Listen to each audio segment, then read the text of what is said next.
Churchill was not just a man of action, he was also a man of words, a prolific writer who would ultimately win the Nobel Prize for Literature. His second book, The River War, was a detailed examination of that campaign in the Sudan, the river in question being the Nile, down which the British Army had to travel. The book combines detailed analysis with firsthand experience, and it is now my great pleasure to introduce our next two guests, Professor James Muller and Dr. Piers Brendon.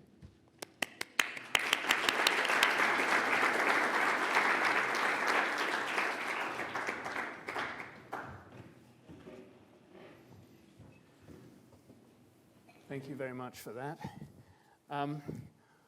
Well, it's a great pleasure to introduce Professor James Muller, who's going to talk about his new and definitive edition of Winston Churchill's first major work of history, The River War. Of course, Jim needs no introduction to most of you, since for many years he's been chairman of the Board of Academic Advisors at the ICS, and he's one of the world's leading authorities on Churchill's life and writings. But for those of you who don't know him, I must just say in the brief time that's allotted to us, a little about him. Jim was educated at Harvard and at the École Normale Supérieure in Paris. He's been a White House Fellow and an Archives by Fellow at Churchill College, Cambridge, where I first met him in the 1990s, when he'd already embarked on the huge project which has now come to fruition. And since 1983, Jim has taught at the University of Alaska, where he's professor of political science. He's written widely on subjects ranging from Montesquieu to P.G. Wodehouse, but his main field of scholarship is Winston Churchill, as indicated by his many academic articles and by his receiving the Farrow Award for Excellence in Churchill Studies. Among other things, Jim has edited new annotated editions of Churchill's Thoughts and Adventures and Great Contemporaries, and he's about to perform a similar service for Churchill's My Early Life, which is perhaps his most endearing book. But what he's been working on for over 3 decades is Churchill's historical account of the reconquest of the Sudan, which its author witnessed taking part, as we just heard, in the last great cavalry charge in English history. It's Jim's new edition of this book that we're going to discuss before throwing our forum open to general questions and answers. So let me begin by asking Jim, in what I hope will be a sort of reasonably free-flowing conversation, what's the significance of this book and why is it so important to have the new edition? The River War is really the most important of the 5 books that Churchill wrote before he was elected to Parliament at the age of 25. And it's a 2-volume book. It was almost 1,000 pages in the first edition.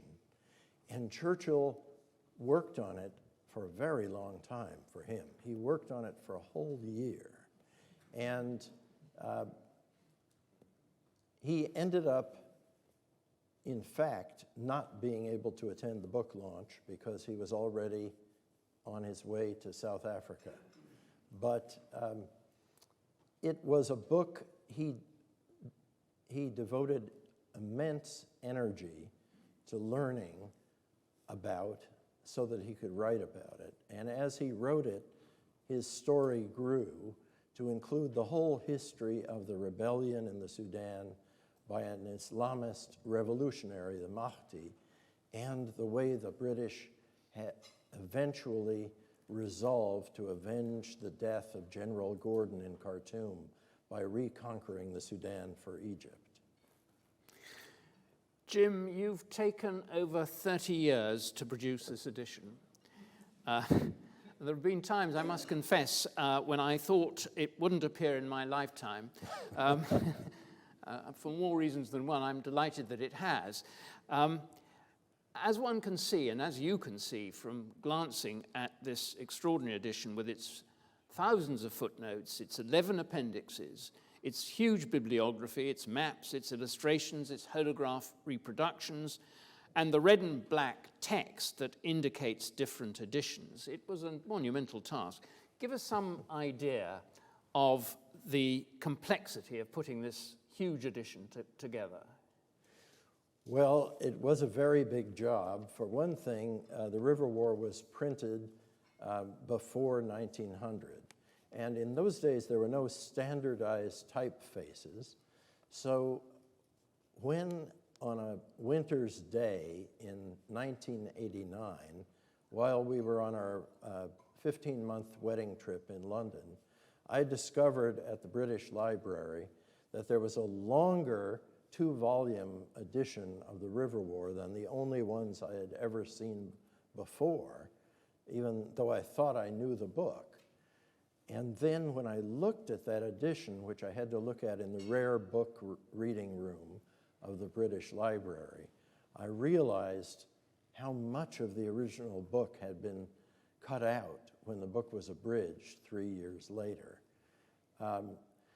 Then it was necessary, to answer your question, Piers, to get a text of both those editions scanned, which by itself was a rough job because the scanning didn't recognize those old typefaces very well. And so I had up almost 1,000 pages with errors on every page. And so the first thing that had to be done was to read the whole book out loud, not just the words, but also the capital letters and the punctuation, and to correct the scans to get the text exactly right. Then I had to compare the text of the first edition to the text of the abridged edition. And later, the abridgment had also been abridged by Randolph's father, or he used that version for an edition of the River War that was published in the late 90s. And so that had to be compared too, as well as the one that was in the collected works of Churchill. That was part of it, but there were other things too. The first edition was illustrated with 50 wonderful drawings by Angus MacNeil, his brother officer, in the 21st Lancers and a fellow Harrovian, which had been left out of all the subsequent editions of the book. It seemed very important to bring those back. And perhaps most importantly, the dispatches on the basis of which Churchill had written the book were very important, I thought, to include as a new appendix. And so those things all had to be found and discovered. And I was really lucky in a way that the 100th anniversary of the publication of the River War in 1998, which the war was 1998. The River War was first published the following year in 1899. It was lucky that the centenary happened before I was ready to publish the book, because there were some wonderful books, and especially one of those by someone who's here today, Edward Spears of the University of Leeds, which helped put me on to some of these elements that became very important for the new edition that had reappeared only recently. Very good. The original research involved was quite prodigious.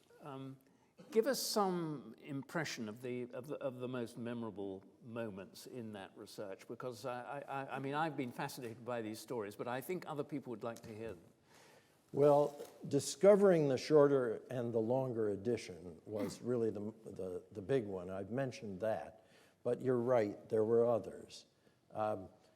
One of the lucky things was that a British scholar, Richard Hill, whom I never met, had done a wonderful biographical dictionary of the Sudan.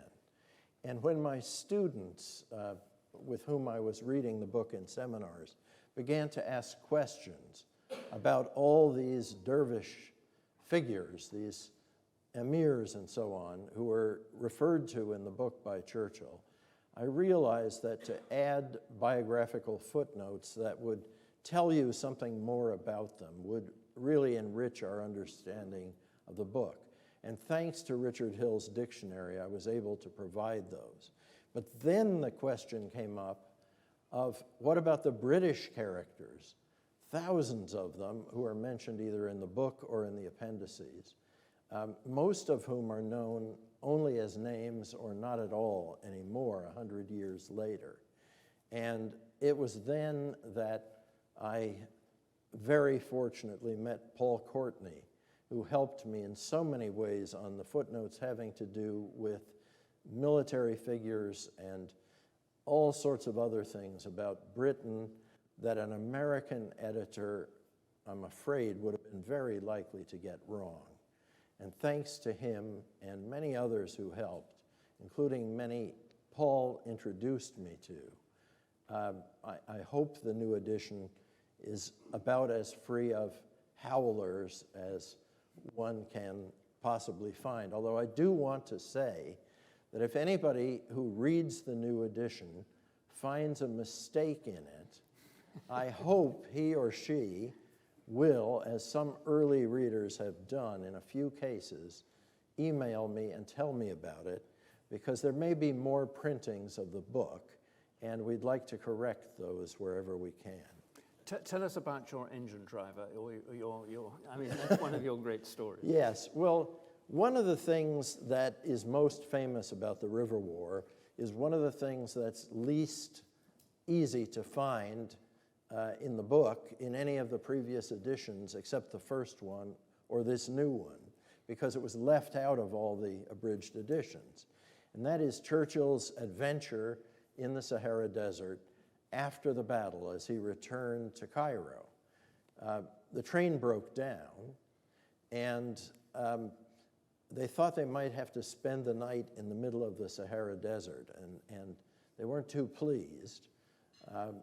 And there was a British officer, Lieutenant, or as I think they say in Britain, Lieutenant Harvey Bathurst, who managed to get the train going again. And he did that because his family had owned land through which trains and train tracks had to be built in the 19th century. And they had made a deal with the train company that the family would be able to hop on the train whenever they wanted to, just as people do on the Alaska Railroad still, to get places.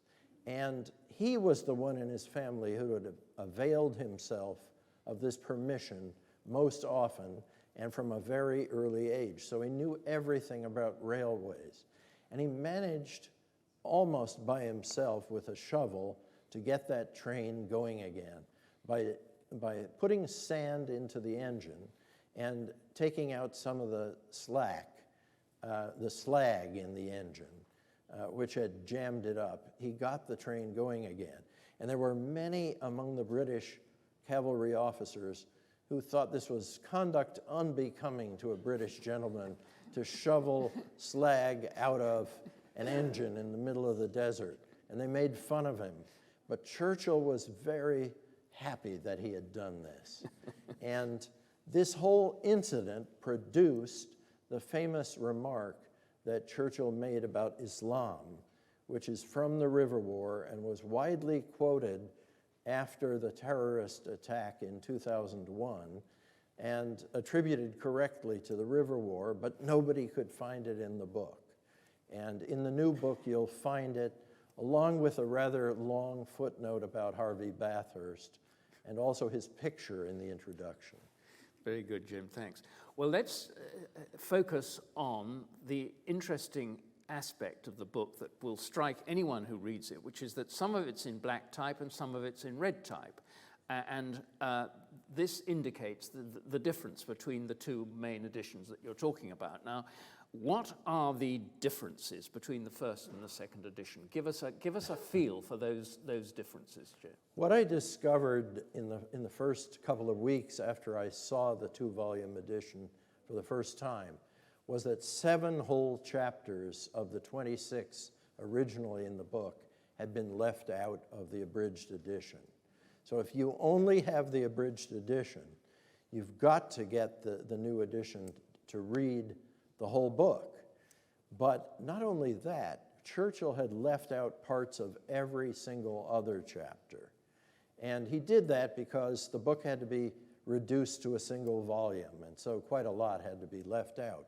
But he did it also because he had been corrected on some points. He made those corrections in the revised edition, and because much of what he had written was either very controversial and included attacks on the commanding officer, Lord Kitchener, for various faults Churchill found in him. Churchill, in fact, had resigned from the army after the Battle of Omdurman so that he would be perfectly free, without fear or favor, to write whatever he honestly thought about any of the people in the British Army.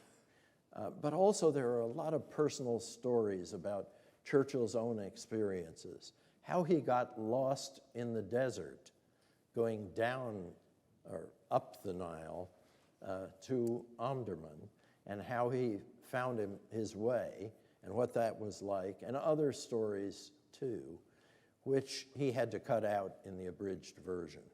And of course, those are really very interesting now, and most people haven't read them.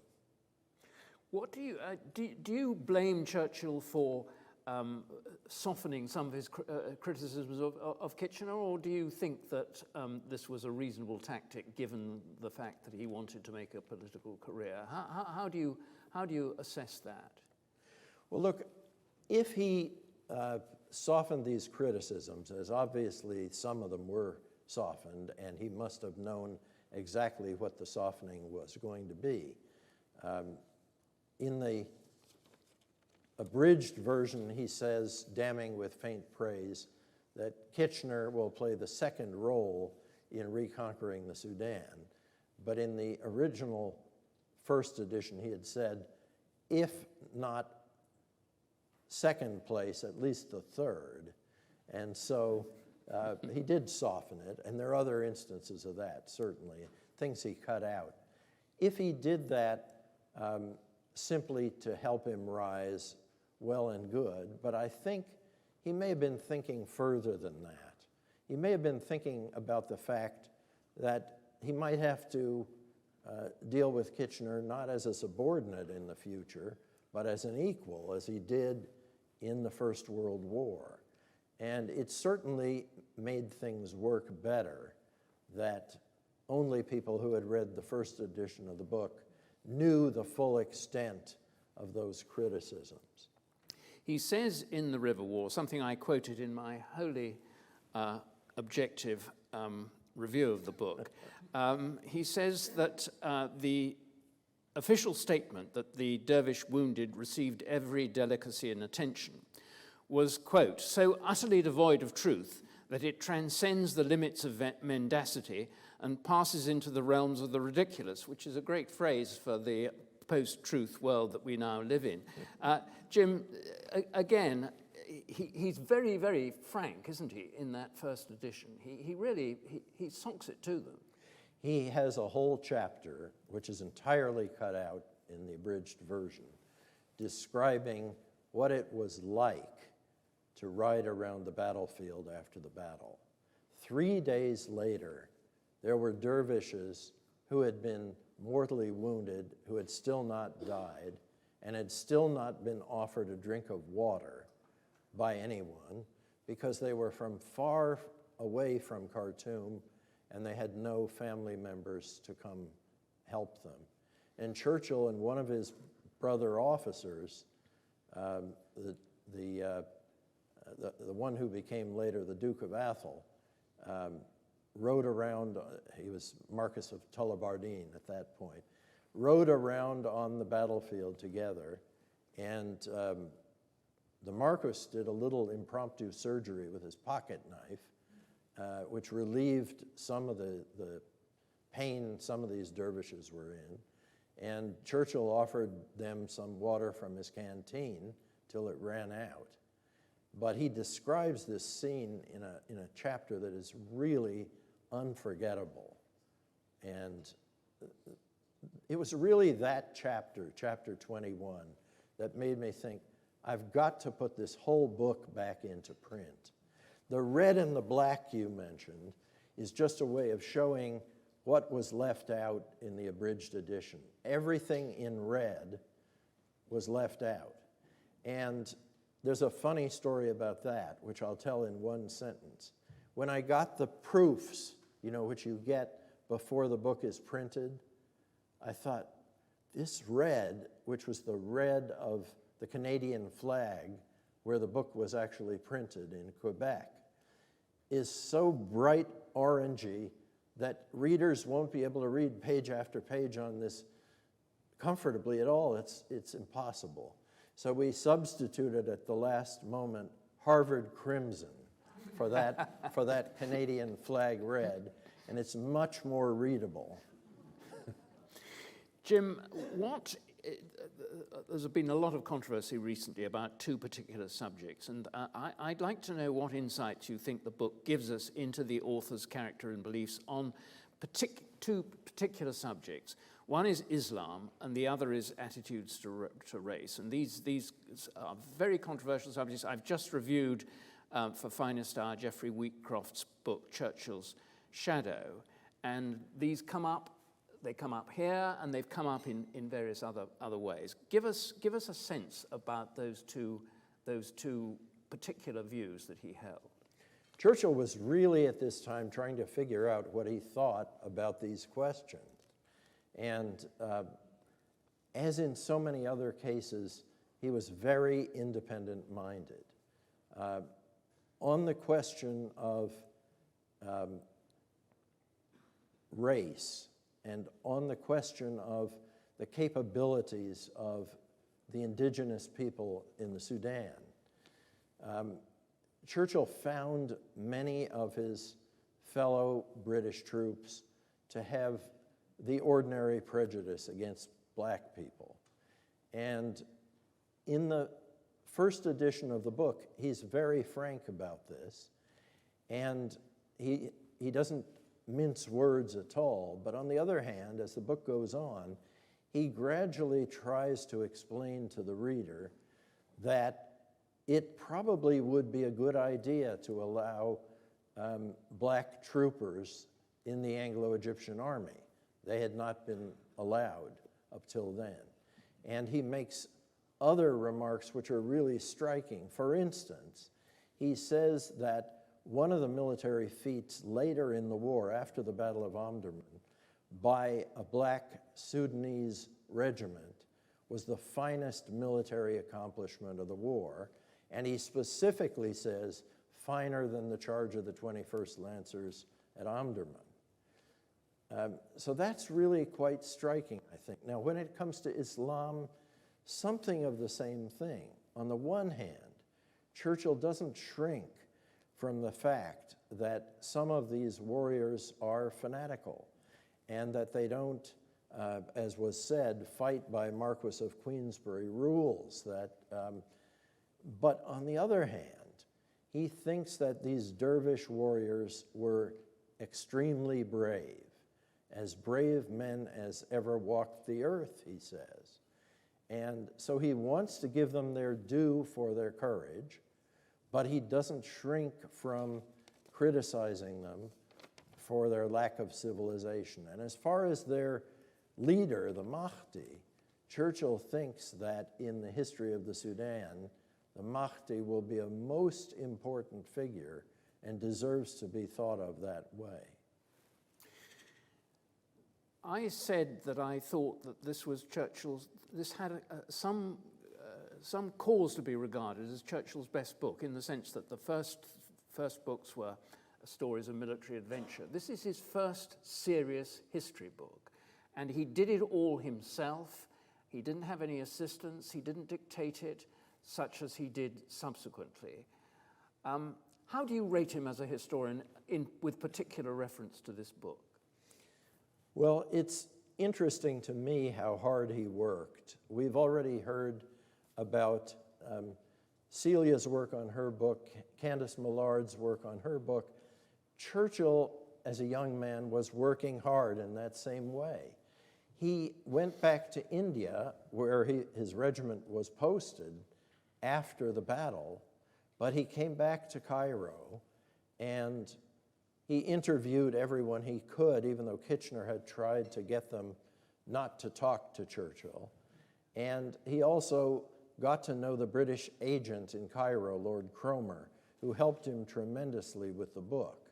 He read 22 books, which he lists at the beginning of the book in the first edition, which were other books on the Sudan, and he learned a tremendous amount by talking to people during the campaign, after the campaign, and so forth.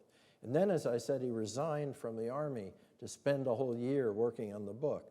And people were amazed at how hard he worked. They saw him on the steamer from India back to the Suez Canal, working with all his papers in a big tin box. And other people were admiring the sunset and chatting up girls, and Churchill was busy writing and scribbling and showing his drafts to people and so on. And so one of the things that has struck me is how very hard he worked and how serious he was about all this. The other thing I'd like to raise with you, and perhaps the last thing, is the style. This is the start of the career of someone who won a Nobel Prize for Literature, and I'm particularly thinking of the echoes of Gibbon and Macaulay.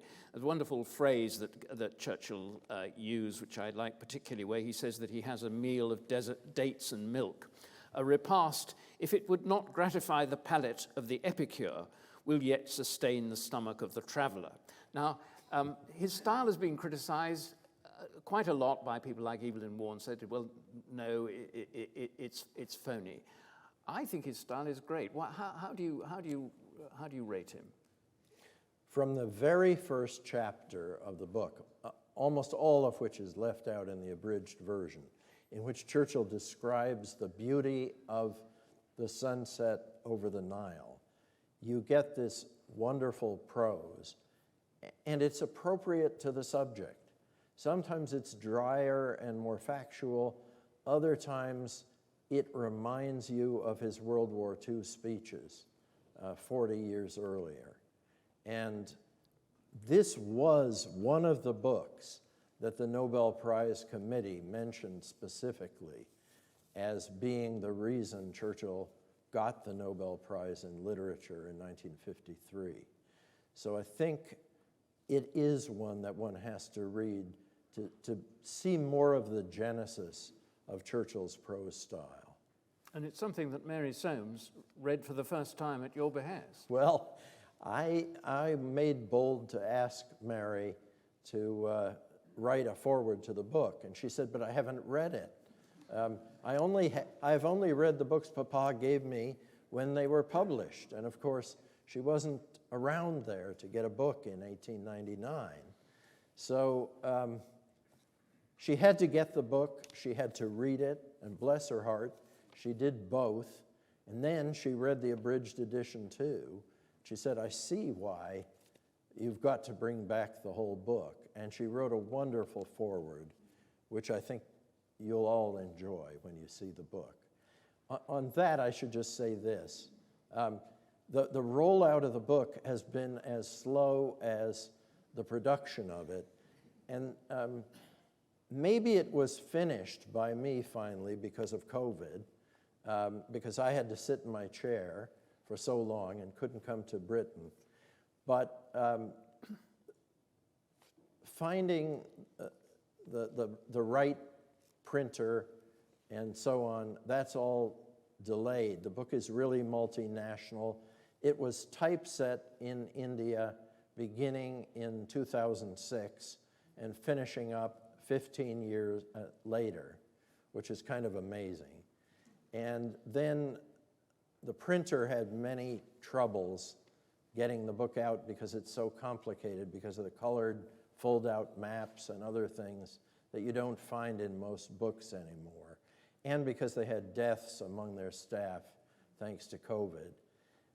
But soon there will be actual copies of this book here in Britain. I think they've actually gotten off the ship and into the warehouse. So those of you who haven't seen it, it won't be so much longer.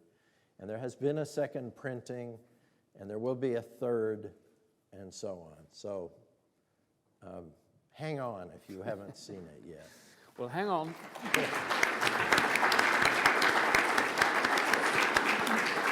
I think we have some Right, time well, for a few that's a questions very from the good- audience. That's a very good moment to ask questions. Yes, indeed.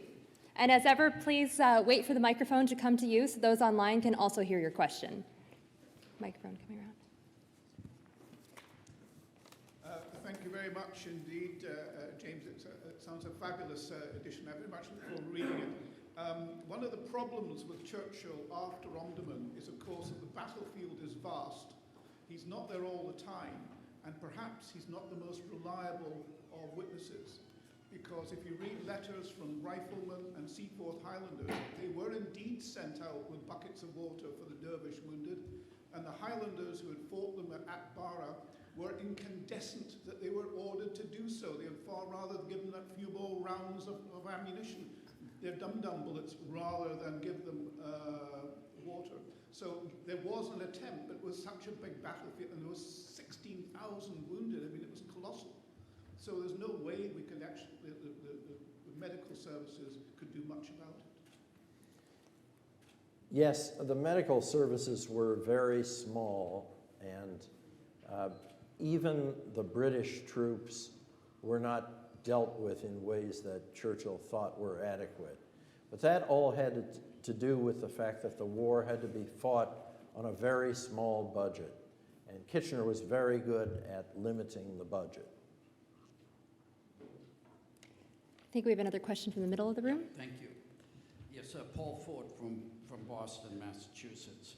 First of all, thank you for this marvelous book and for your many years of dedication to getting everything right.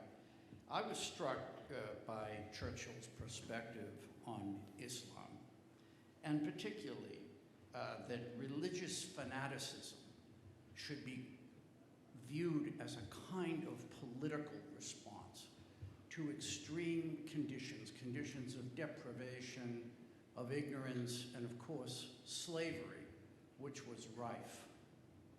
And I couldn't help but think about Islamic fundamentalism in its more extreme manifestations in our own time, again, as a political response, as opposed to a religious expression,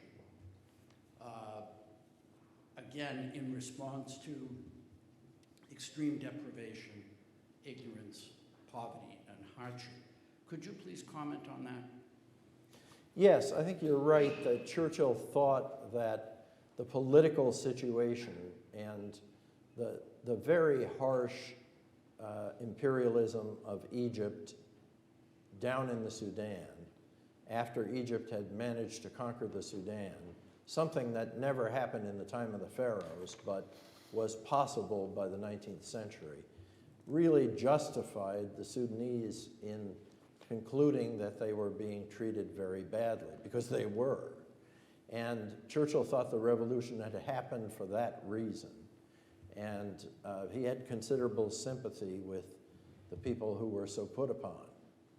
And I think he really thought that that was more the reason than the religion, that the religion then was a unifying force that helped the revolution succeed. He doesn't think, in other words, that the dervishes are all fanatics. He thinks fanaticism was like the horn of the rhinoceros, to use one of the images he gives in the book. I think we have a question from online. Hey. Hello. The question is, excuse me. Jim, do you know if Churchill ever took any interest in later reprints or foreign editions of the River War? That's a very good question. He certainly took interest in reprints. The book was reprinted quite often, but always in the abridged edition, until it was abridged again, and then reprinted a few more times in both the abridged and abridgment of the abridged editions. And Churchill always encouraged reprints of his books, even when he said he didn't, as in the case of Savrola. It was an important part of what he had achieved in life, and it was an important part of supporting his family to have those books in print and to have them reprinted. But when it comes to foreign editions of the River War, there have been a number of translations, always to my knowledge of the abridged version, including even an Arabic translation, which is not mentioned in Ron Cohen's bibliography, I don't think. I say that cautiously because that's a very big book. And those editions are interesting. I hope perhaps there might be some translations of the new edition into other languages, but we'll see. Well, I certainly hope so. And I'm afraid that that's all the time we have questions for right now. So I'd once again like to thank Jim and Piers for being here today. And if we could just give Piers the last word.